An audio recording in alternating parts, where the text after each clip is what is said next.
Hi, hello, வணக்கம். Welcome to வண்ணங்கள் 100. நம்ம சேனலை பார்த்துக்கிட்டு இருக்கிற அனைத்து நண்பர்களுக்கும் அன்பு வணக்கங்கள். உங்கள் ஆதரவை நீங்கள் எங்களுக்கு தரணும்னு நினச்சா மறக்காமல் நம்ம சேனலுக்கு சப்ஸ்கிரைப் பண்ணுங்கள். கூடவே பக்கத்தில் இருக்கிற பெல் பட்டனையும் கிளிக் பண்ணிக்கோங்க.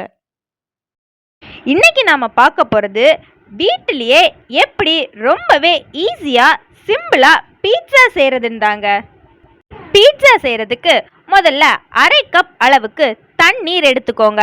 அந்த தண்ணீரில் அரை ஸ்பூன் அளவுக்கு சர்க்கரை சேர்த்து கலந்து வச்சுக்கோங்க. அதுக்கப்புறமா இந்த தண்ணீர் கை பொறுக்கக்கூடிய அளவு சூடில் இருக்கும்போது அரை ஸ்பூன் அளவுக்கு ஈஸ்ட்டு சேர்த்துக்கோங்க. ஈஸ்ட்டு சேர்த்த உடனே நல்லா இதை நீங்கள் கலந்து எடுத்துக்கோங்க. இனி இதுக்கு ஒரு கப் அளவுக்கு மைதா மாவு சலிச்சு எடுத்துக்கோங்க. இது கூடவே 1/4 ஸ்பூன் அளவுக்கு உப்பு சேர்த்துக்கோங்க. இப்போ மாவில் உப்பு மிக்ஸ் ஆகிற மாதிரி ஈவனாக கலந்து எடுத்துக்கோங்க. இனி நாம ஏற்கனவே ரெடி பண்ணி வச்சிருந்த அந்த ஈஸ்ட் தண்ணியை எடுத்துக்கலாங்க. 10 நிமிஷத்துல ஈஸ்ட் நமக்கு ஆக்டிவ் ஆகி கிடைச்சிரும். அதுக்கப்புறமா இந்த ஈஸ்ட் தண்ணியை இந்த மாவு கூட சேர்ந்து கலந்து எடுத்துக்கலாம்.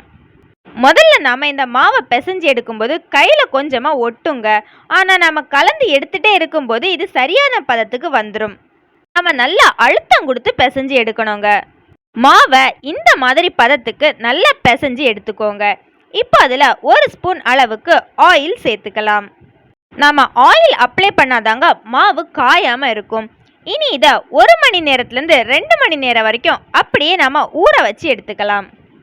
இப்போ நமக்கு 2 மணி நேரத்துக்கு அப்புறமா மாவு டபுள் சைஸில் கிடச்சிருக்குங்க. இப்போ இதை நாம் திருப்பி ஒருக்கா அழுத்தம் கொடுத்து எடுத்துக்கலாம். இனி உங்ககிட்ட இருக்கக்கூடிய ஏதாவது ஒரு சாதாரண பாத்திரத்தை எடுத்து அதுக்கு மேலே லைட்டாக மைதா மாவு தூவிக்கோங்க. இந்த மாதிரி நாம் மாவை தூவிட்டு அதுக்கப்புறமா இந்த பீட்சா மாவை வச்சோம் அப்படின்னா நம்மளுக்கு பாத்திரத்தில் மாவு ஒட்டாமல் கிடைக்குங்க. இனி நாம் எடுத்து வச்சிருந்த இந்த மாவை கொஞ்சம் கொஞ்சமாக மெதுவாக அழுத்தம் கொடுத்து விரித்து எடுத்துக்கலாம். சப்போஸ் உங்களுக்கு கைகளால் விரிக்க கஷ்டமாக இருந்து அப்படின்னா நீங்கள் பூரிக்கட்டையை யூஸ் பண்ணி கூட விரித்து எடுத்துக்கலாம்.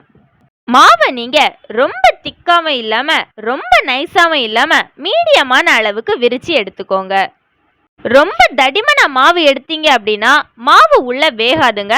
அதே நீங்கள் ரொம்ப மெல்லிசாக எடுத்தீங்க அப்படின்னா சீக்கிரமாகவே மாவு நமக்கு ரொம்ப ஹார்டாக கிடைக்கும். இனி இந்த மாவுக்கு மேலே உங்ககிட்ட பீட்சா சாஸ் இருந்தால் பீட்சா சாஸ் அப்ளை பண்ணிக்கோங்க. அப்படி இல்லாட்டி உங்ககிட்ட இருக்கக்கூடிய டொமேட்டோ சாஸை கூட நீங்கள் அப்ளை பண்ணி எடுத்துக்கலாம். இந்த மாதிரி மாவு மொத்தமா நீங்க இந்த சாஸை அப்ளை பண்ணி எடுத்துக்கோங்க.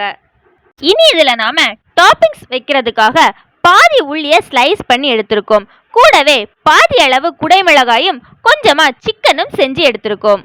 இப்போ நாம எடுத்து வச்சிருந்த வெங்காயம், குடைமிளகாய், சிக்கன் இது எல்லாத்தையுமே இது மேல அப்ளை பண்ணி எடுத்துக்கலாம். இனி இதுக்கு மேல நாம சீஸ் அப்ளை பண்ணி எடுக்கலாங்க. பொதுவா இதுல மொசரல்லா சீஸ் தான் அப்ளை பண்ணுவாங்க. ஆனால் நாங்கள் இப்போ அமுல் சீஸ் அப்ளை பண்ணி எடுக்க போகிறோம். நீங்கள் மொசரல்லா சீஸ் சேர்த்தீங்க அப்படின்னா பீஸாவை கட் பண்ணும்போது கொஞ்சம் அது இழுந்து வரும்.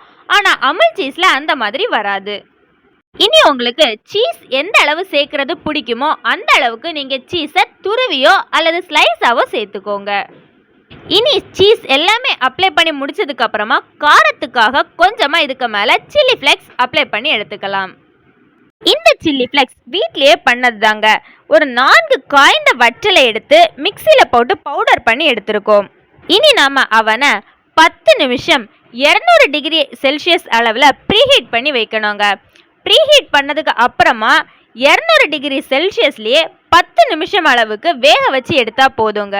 ஒருவேளை நீங்கள் ஓடிஜி ஓவன் யூஸ் பண்ணுறதா இருந்தால் பேக்கிங் மோடில் வச்சே நீங்கள் பேக் பண்ணி எடுத்துக்கலாங்க. 10 நிமிஷத்துக்கு அப்புறம் நம்மளுக்கு பீட்சா ரொம்பவே சூப்பராக ரெடியாகி கிடச்சிருச்சுங்க. இனி இதுக்கு மேலே நீங்கள் டொமேட்டோ சாஸ் வேணும்னா டொமேட்டோ சாஸ் அல்லது சில்லி சாஸ் எதுனாலும் அப்ளை பண்ணி கட் பண்ணி எடுத்து சாப்பிட்டுக்கலாம். அவ்வளோதாங்க. நீங்களும் உங்கள் வீட்டில் கண்டிப்பாக இந்த பீட்சாவை செஞ்சு ட்ரை பண்ணி பாருங்க. செஞ்சு பார்த்துட்டு எப்படி இருந்து அப்படின்னு மறக்காமல் கமெண்டில் சொல்லுங்கள். முக்கியமாக நம்மளோட சேனலை சப்ஸ்கிரைப் பண்ணிக்கோங்க.